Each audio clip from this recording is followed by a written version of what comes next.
order the June 17th, 2026 Board of Education special meeting. The information concerning the open meeting laws, Chapter 84, Article 14 of the Nebraska State Statute, posted on the back wall in this room and is also accessible on your online agenda. School board meetings in Nebraska are held in public. They are not public meetings. Public comment agenda item is the only opportunity for the board to address, for the public to address the board, and that is one of the very first items that we'll hit. So hold your comments till then. Ask you to silence your phone, refrain from texting or using electronics during the meeting. If you must use your phone, we ask you to step outside the boardroom. With that, I'll ask Beth to call the roll. Tabor. Here. Beauvais. Excused. Callahan. Here. Sturm. Here. Chada. Excused. Larson. Here. Scobie. Here. Lozke. Here. Okay. Ask for a motion to approve the absence of board members Bouvier and Chada. I move to approve the absence of Chada and Beauvais. Second. Okay, got a motion by Lozke, a second by Tabor. And keep the discussion. Okay. Scobie. Yes. Tabor. Yes. Lozke. Yes. Sturm. Yes. Larson. Yes. Callahan. Yep. Okay, move on to comments from the public. This is the portion of the meeting where you may address the board about matters of public concern. When if you'd like to speak, please raise your hand. I will recognize you, ask you to stand, state your name and your address. You will have 5 minutes to talk. Courtney is our timekeeper. She will raise her hand when you hit 4 minutes, notifying that you only have a minute left. Planning to talk about personnel or student matter, please understand our policies require you to follow the district's complaint procedure before addressing the board. Board members do not respond to questions or comments you make about an individual member or students. Please remember, slanderous comments will not be tolerated. This is a public meeting for the conduct of business. Comments from within the audience while others are speaking will not be tolerated. Offensive language, personal attacks, slanderous comments, profane comments, and hostile conduct will not be tolerated. You'll be asked to leave. We will not take action on anything you bring up tonight, nor will we respond to you as they're not on the agenda, and that's all we can discuss. With that, anybody have a comment they would like to share? Okay, then we'll move on to business. So, we're going to have a presentation by Andy Farber, who's the superintendent of Sydney Public Schools. The Finance Committee met with him last Friday, was it? And he's going to go over with you what he went over with us. He's got a lot of interesting information. And Don, if you want to introduce him a little bit, and then we'll let Andy take over. Yeah, I can do that.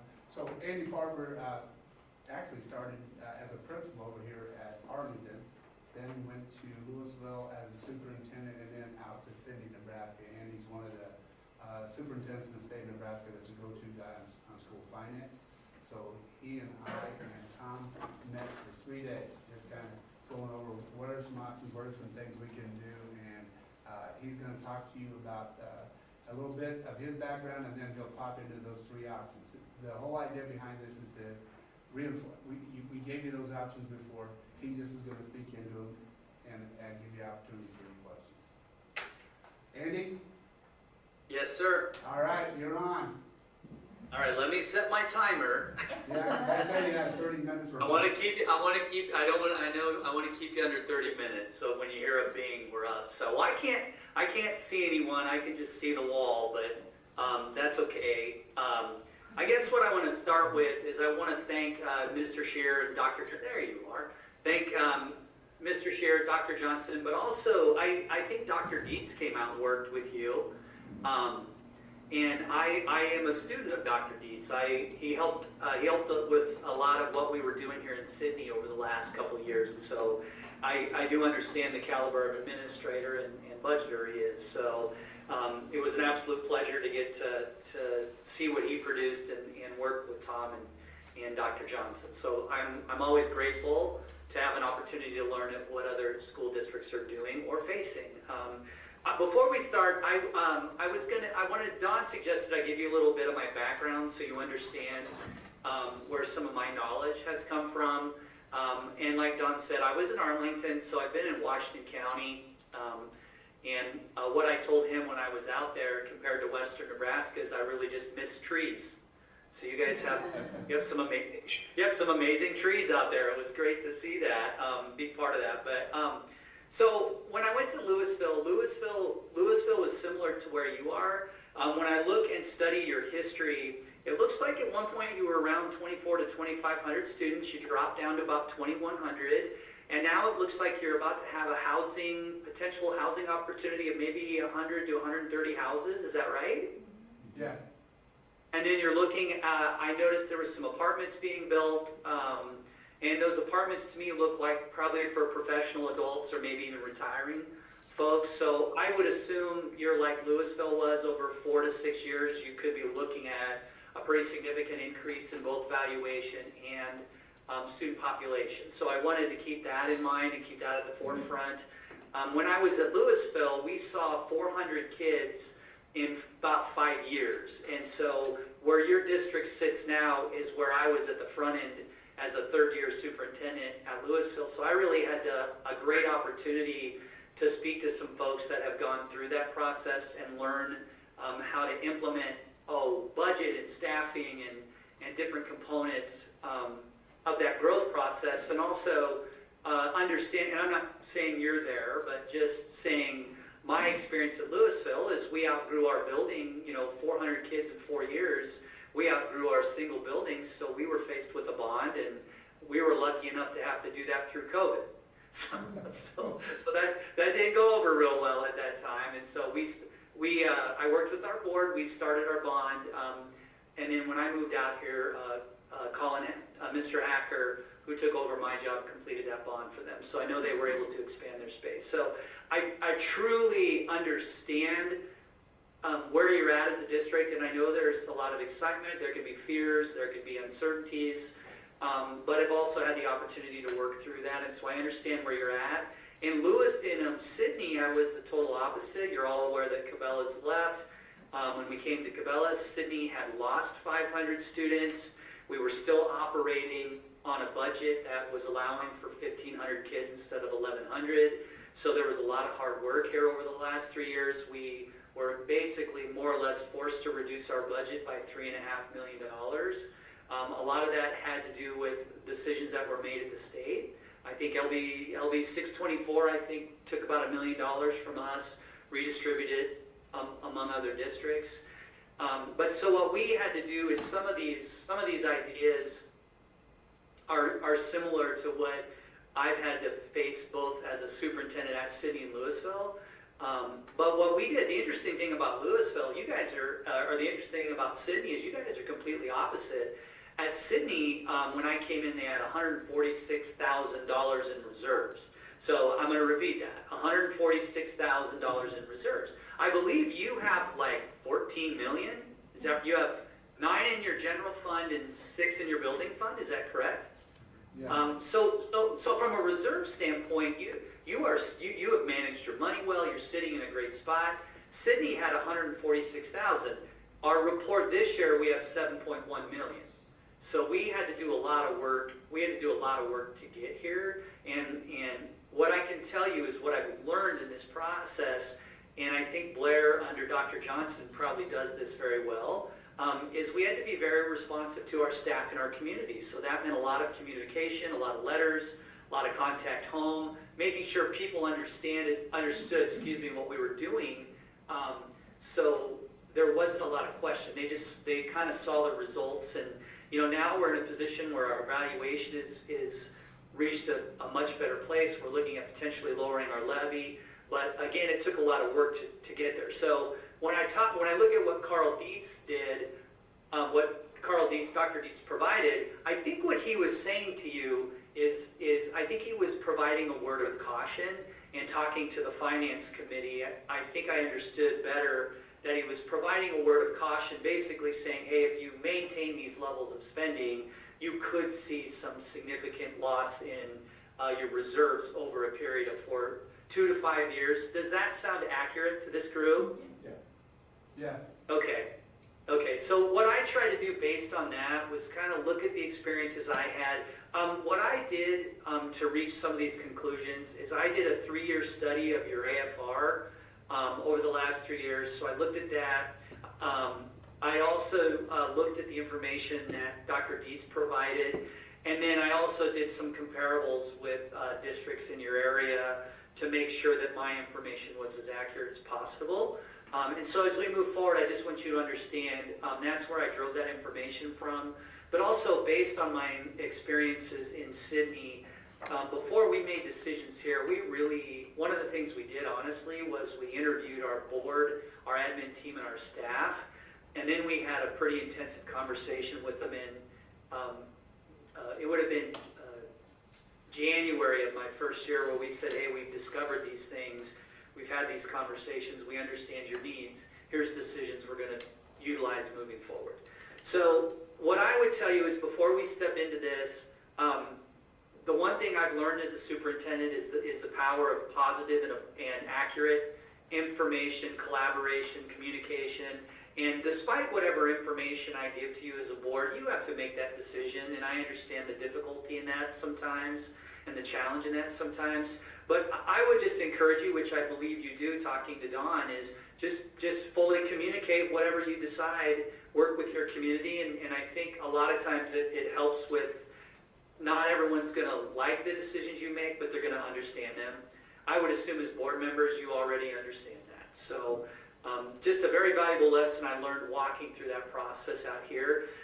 Okay, so moving forward, what I learned, what we know from Dr. Dietz's report and the information I found is you're spending about $1.5 million more in teacher payroll than compatible districts, but you have fewer district level administrators. So your administrative support remains lean, but your staffing costs exceed benchmarks. We know that. What I've come to understand looking at your staff to student ratio, you're about 13 to 1. When your administrative team is removed, you're about 15 to 1. The supported there's actually, if you look it up, there's actually no supportive average. When you look at what the state of Nebraska and the average federal student to staff ratio, it's anywhere from 16 to 20 to 1.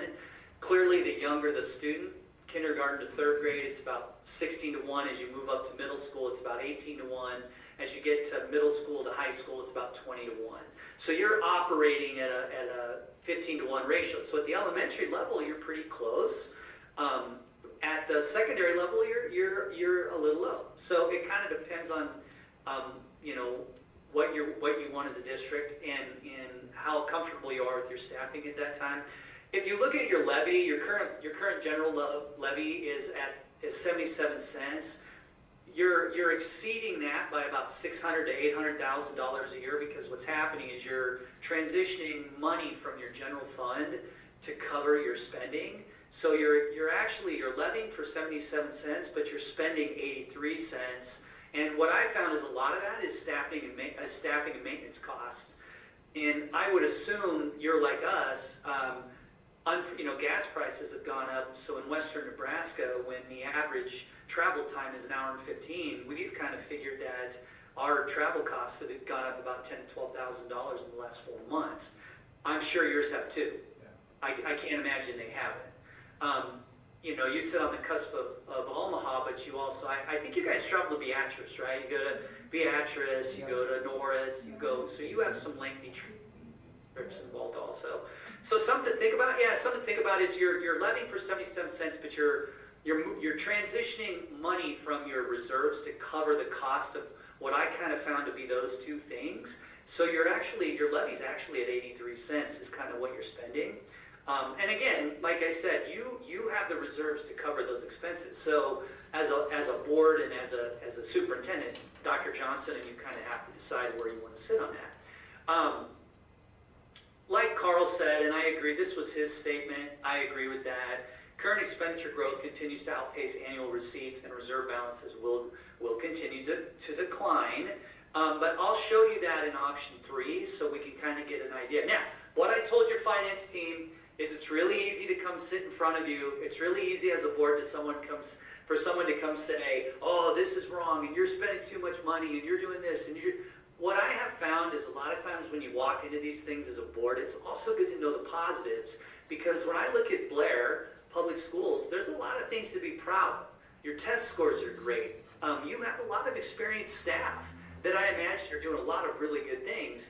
Your college going rate is up 18 points. You've gone from 71 to 89%, which means your kids are taking learning seriously, and they're actually moving to the next level. Your AQuest scores at middle school are excellent. That's outstanding. There are not a lot of schools that get that rating. Science achievement is about 91% on average, so your science scores are very high and above average, which means your math scores are more than likely going to follow. Graduation remains 95 to 99%. When you think about the state of Nebraska, the average graduation rate in Nebraska is way below that. Blair's doing an amazing job. Now, this sounds like a weird thing to say, but you're actually, when you look at your fiscal performance, you are overspending, but what you're overspending on is the right thing. You're spending your money on aspects of your district that are taking care of kids. So if I'm going to overspend, like when I was at Sydney, when I got to Sydney, they were spending $600,000 a year. They were moving $600,000 a year from their depreciation to cover their staffing. And so we had to kind of stop that bleeding because they didn't have that much in the depreciation. So if I'm going to overspend anything, it's going to be on teachers that take care of kids. Does that make sense? Yeah. And that's what you're doing. And so that's a positive thing. The other thing that I think Tom Shearer is doing an amazing job at, listen, I'm going to tell you, and I know we're in an open board meeting, but I'm going to tell you that Dr. Johnson walked into the office while Tom and I were figuring out all this budget stuff, and he just referred to us as budget nerds and walked out, which for me is a positive thing. But I'm going to tell you what Tom is doing is amazing. You are running a balanced budget revenue, which is hard to do. Your revenue is 23 million and your expenditures are 29 million. 29.3 in, 29.3 out. That is outstanding. That is you are doing a great job of maintaining, and Tom is balancing those revenues and expenditures for you. That is a really difficult thing to do. And so kudos to your business manager and for doing that for you. And so I just want to make sure you know that there are positive things also. Any questions about any of that so far? Okay. Okay, so what I did is I looked at this, and what I tried to do, and I think you have the document in front of you too, is what I tried to do working with Don and Tom is we tried to provide recommended options, recommended actions. And so we provided option one, which I don't necessarily want to use the term aggressive, but option one is gonna realign your finances pretty quickly because of the amount of reserves that you have and the actions that you can take. If you're interested in option one probably gets you back where you need to be with that 800,000, that 600,000 to 800,000 moving into the general fund. It probably gets you back to where you need to be in about a year and a half. Option two is more of a relaxed option. It has some of option one in it. Option two is probably more of a 3 to 5 year process, but option two also lets you see if the housing's coming, if you're going to gain valuation, if you're going to gain student population, so it moves a little bit slower. And option three, quite honestly, is do nothing. Do nothing, see what comes, and see, and you know, I figured over 4 years you've got about $9 million in reserves in the general fund. I figured in about 4 years you're probably going to burn through about $5 to $6 million of that. You're going to utilize, so you're going to utilize your reserves to just hang tight until you see if valuation and student growth catch up. And when honestly, my reference from Louisville, we spent 2 years trying to see if that would happen. And in some aspects it did. In other aspects we had to increase our financing a little bit just to cover, you know. And I'll give you an example. Year one, we got 30 kids. And so we were able to kind of cover that through our raise, and it was okay, through our general valuation. Year two, we got 60 kids. So we could cover all that. So we had to be a little bit more aggressive with our funding. So we just kind of worked through that year through year and made sure we had enough money to cover any additional students for staffing and what have you. So does that make sense? Okay, so recommended action one, let's do this. I'm gonna roll down to action two, because I think it's gonna cover some of what we talked about in action one.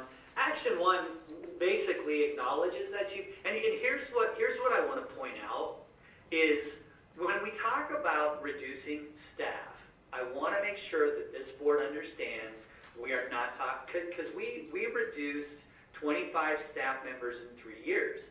Well, on average, we have 110 staff members. Like most districts, we lose 10 staff members a year. And so we have 10 positions a year that we just worked through attrition. We didn't riff anybody, we didn't cut anybody's job. We went to our staff and we said, hey, look, as you leave, we may not fill positions. We're gonna work with your building principals to make sure that we're honoring your staff and honoring your students.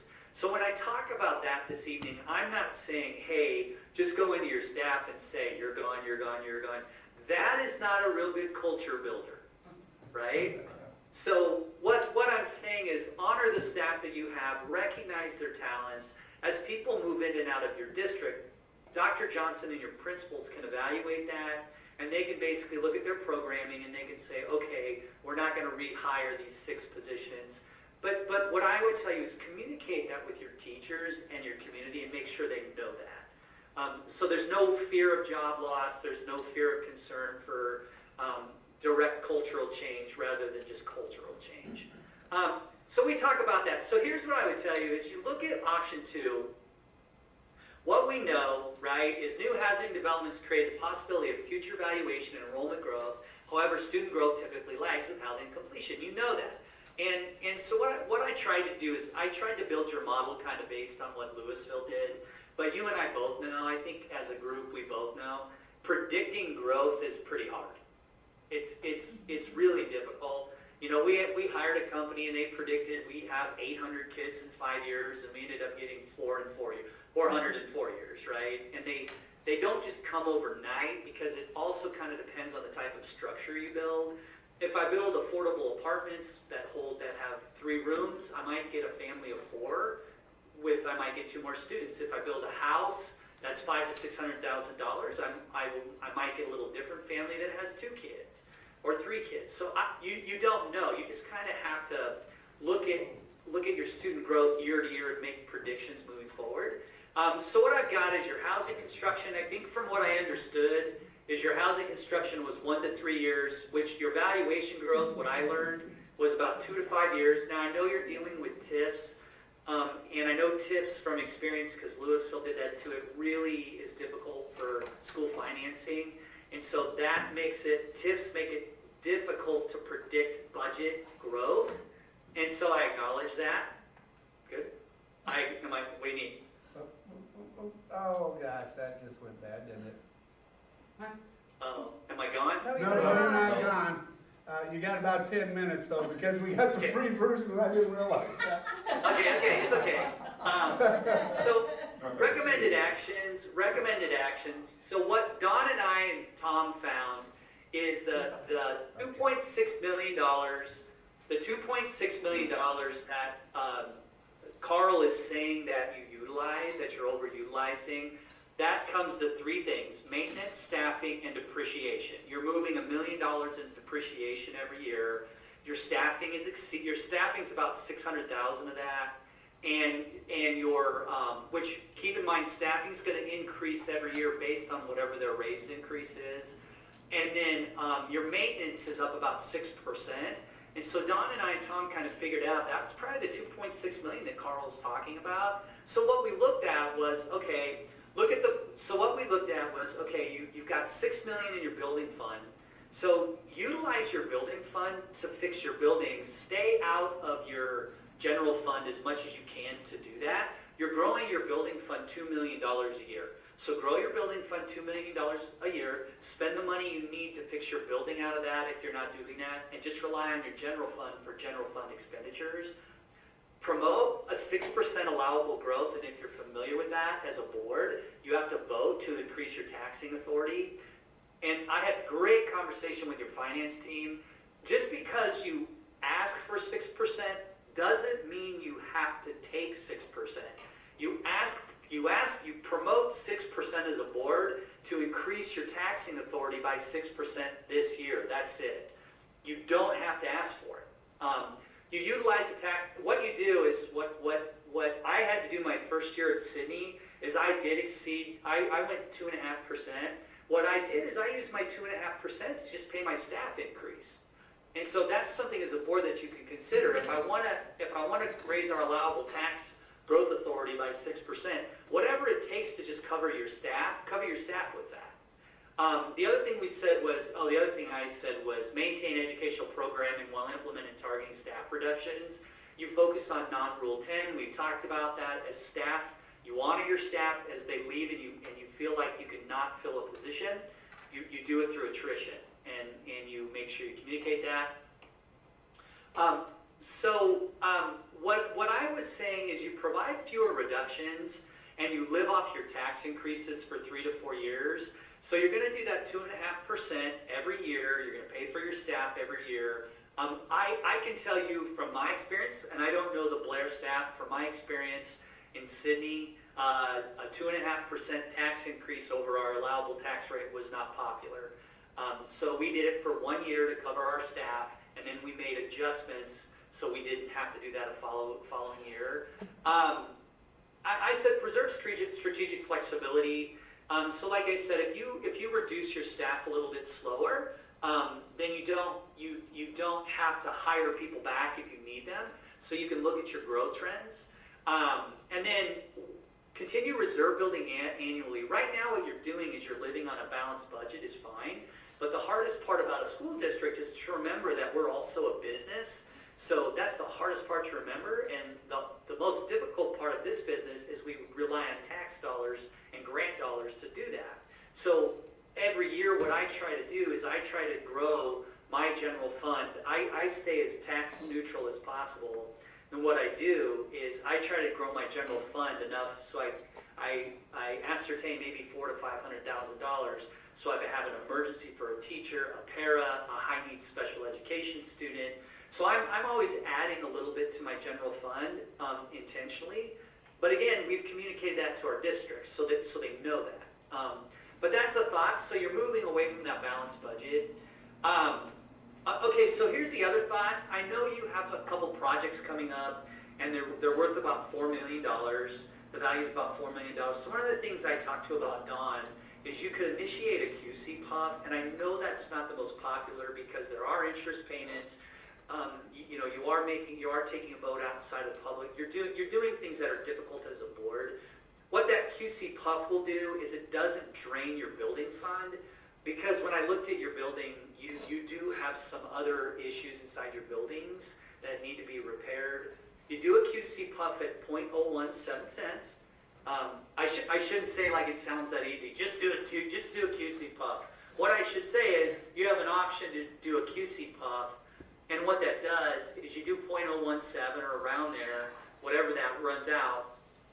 You reserve your building fund, and then what you do moving forward is you use that $4 million to fix your building. You maintain your building fund. You do those inter-building fix. You run that QC puff. It's going to be a 10-year. It's going to be a 10-year QC puff.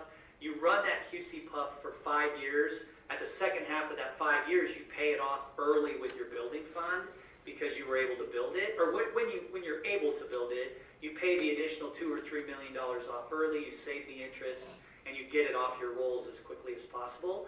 We're doing that at Sydney this year. We have 4 years left on our QC puff. I raised our QC puff 0.5 cent. I raised enough money. We're going to save almost $100,000 in interest payments this year because we're paying it off 4 years early. So you have that option too, but that QC puff will actually give you additional dollars. The other thing that I would consider, and I didn't hear if Bob was there or not, and I was so appreciative of Bob's input on this. But the other thing you're doing is you're moving $1 million over to depreciation every year.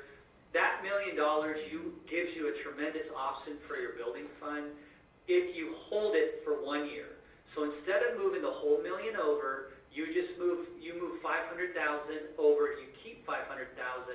That 500,000 covers your staffing. But like like Bob said, I think you've lived in a world where you didn't have that funding, and you know, and I've been there. I have 500,000 in my on my depreciation fund. I'm trying to grow right now. You have 2 million. If you move $500,000 over, you keep $500,000 in the general fund. You've probably covered most of the expenses that you're exceeding. And then next year, when you make your adjustments, you could move your $1 million back. If you want to move the full $1 million, or if you want to keep the full $1 million, you're able to cover your expenses plus any additional expenses in your general fund for a year. So just a thought. And then the other thing that I wanted to talk about is like what we did. We just kind of looked at our programming, and you know, we had, like a lot of districts, we had a few too many coaches, or we had a 3-year-old preschool that wasn't highly attended. I was looking at your block scheduling, and I'm not saying eliminating. I'm saying it's an example of a program that you could look at. Block scheduling tends to be kind of expensive. I sent on some research on it, but that's an example of a non-Rule 10 program that you can look at. If you need to eliminate a program, or if you need to find funds outside of staff. So, am I out of time? You got about 30 seconds, but Okay, I can send okay. you a new link too. Yeah, it's up to your board. If they want to talk further, send me another link.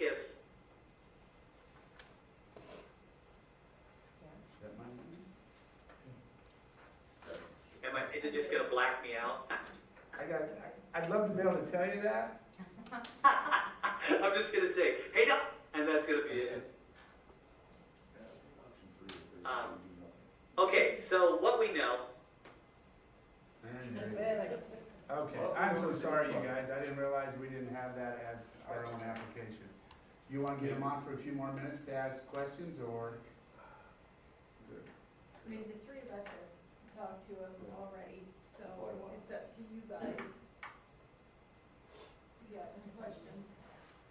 I think we'll be able to answer the questions in the group. I mean, Okay. that's my only question is, did he talk to people that have been here for a long time? I mean, I know one of the reasons our staffing is so much more expensive is for 18 years that I negotiated from the staff side, we made improvements for the people that were staying, and we kept it, teachers here. Also, the school board wanted teachers with masters, and we paid more, because the state used to pay 2% more. And then they got rid of that, and the board graciously passed that on to the staff for a long time. And so we've had a lot of master teachers, which I think helps to show why we've got scores that we do. Because we've got experienced teachers in there, and there's not a new learning curve every year, where a lot of districts will hire, first-year teachers just because they are cheap. And we have never done that. We've always looked for experienced teachers. So I think that's one thing that explains some of that staff expense. And we encourage our teachers to go back and get continuing education. I think the thing that we took away from our discussion with him was we have options. We are not spent or overly into a corner somewhere that we're going to have to do something drastic and something we don't want to do. We've got options. And we're in, the good part for me was we're in a very good financial position right now. How long that lasts is totally up to us and totally the actions we take. Number 3 option is do nothing. Like you said, you just run out your reserves until you get to a point where you go, oh crap, we did it again.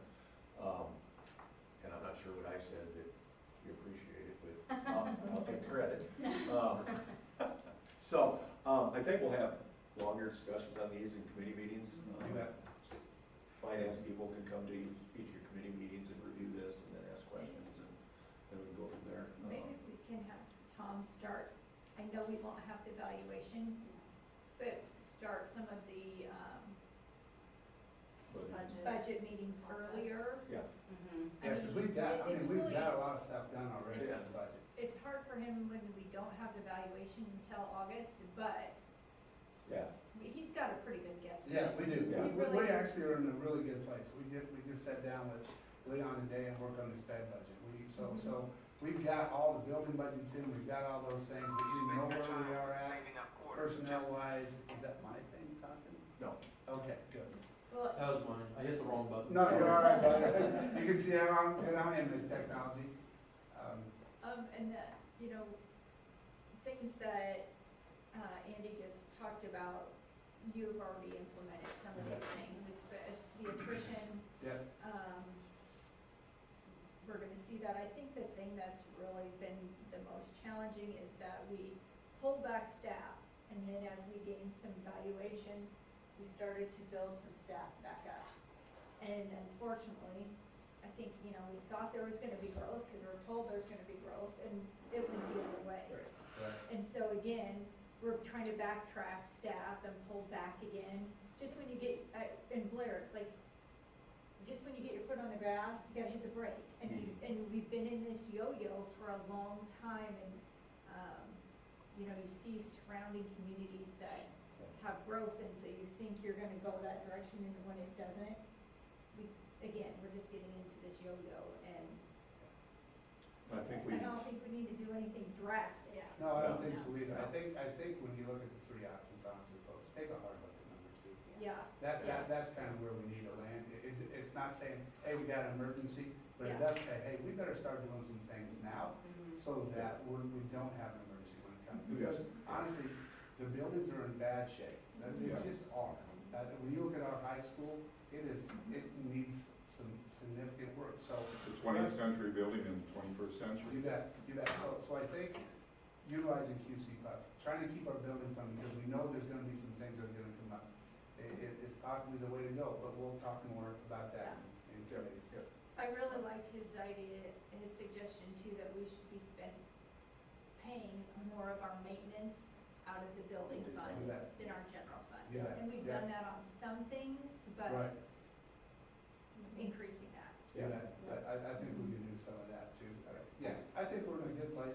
I just want you to be out in front of it, once we got that Carl D stuff, I want to make sure you understood that we were on top of where we needed to go, and we'll have some good options for us. And it is, you gotta look at staffing pretty hard, we gotta look at, when you think about scheduling and a block schedule, is that the efficient way to run schools? Right. You know, those are things to look at, but that's all for conversations down the road. We can move forward on something else if you'd like. Okay. One of the things that I think we need to bring up too is that we've looked at some things, we've made some changes. For instance, the K-5, that saved us over $800,000 a year just on the K-2 level. You know, because our K-2 buildings were so inefficient. You know, where now our efficiency is so much better, and our scores and other things have stayed high. So it's, I think, been a good move. And we're much more efficient, we're providing so much more because, you say, the K-2 buildings were nice, but they weren't efficient. They, were costing us a lot more. So it was $14,000 to do a K-2 student in this district to $12,000 at the high school when we looked at it. So I think that's amazing. I think we got a good place to go. Okay. thank you for bringing him in. Yeah, thanks for bringing it in. Thank If you could reach out to him, tell him we're sorry. I already did, talked to Okay. the phone a second ago. Good, thank you. So, yeah. I blamed our tech guy, so. Yeah, Matthew's not here. Yeah, that was killing us. I was gonna reiterate that too, just thanking you for that, because I think publicly speaking about this and talking about it beforehand is gonna make all the difference next year when we're talking about the levy, when we're talking about You different bet. things that we might need to do. Yep. So it's not just like it was last You year, bet. I don't think our communication was great, And and we, so people didn't understand what we were trying to. And with the communication audit that we're doing, it helps us to reestablish some lines of communication that have gotten lost over the last couple of years, and that'll be helpful. yeah, we knew that we were low with that 77, but that didn't relate to the people paying the bill. They didn't see that, and that we were actually spending 83, So I think this gives us a lot of good information that we can pass on and say, hey, Very good. Yeah.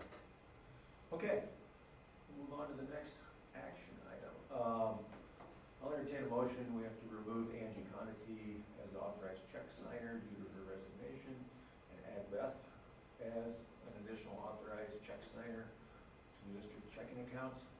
I move to remove Angie Condi as an authorized check signer for Blair Community Schools checking accounts and to add Beth Bellotta to serve as an additional authorized check signer to the district checking accounts. Second. Motion by Tabor, second by Callahan. Any discussion on that one? Okay, Beth? Lowski, Yes. Callahan, Yes. Tabor. Yes. Larson, Yes. Scobie, Yes. Stern. Yes. Motion passed. Okay, next item, KSB school law. At the May 11th board meeting, we approved KSB school law to serve as our district's legal counsel and to adopt the firm's board policy service. I'd like to entertain a motion to approve the first and final reading of new board policies as noted. I move to approve the first and final reading of new board policies 1001 through 6025 as presented. Second. Motion by Tabor, second by Lowski. Any discussion? The reason that we're going with new policies, folks, is just our policies. We've done a nice job. I think our policy committee has done a nice job of keeping up the policies best they can. But quite honestly, we needed to update and make sure that our policies were in a place where, for your new superintendent down the road and that type of thing, they don't have to worry about policies being as outdated or as some of them were pretty wordy. I mean, we've dealt with some who are like, oh my goodness, they're all over the place. And I had a situation where I had to go to a policy and it contradicted itself in the same policy. So I'm like, we're done with this. We need to make sure that we have policies that, number one, our lawyer firms can say, yeah, that's a policy we can use and we can move forward with. And policy committee has gone through this first group of policies. That's what I was going to say. Do that. Is that, thank you, that sitting there with KSB, they tailored them to Blair. We were able to ask them questions of their thoughts, and they gave us an answer specifically for Blair. So I thought it was a great process. Yeah. And KSB was very clear. Yeah. Okay. Any other comments?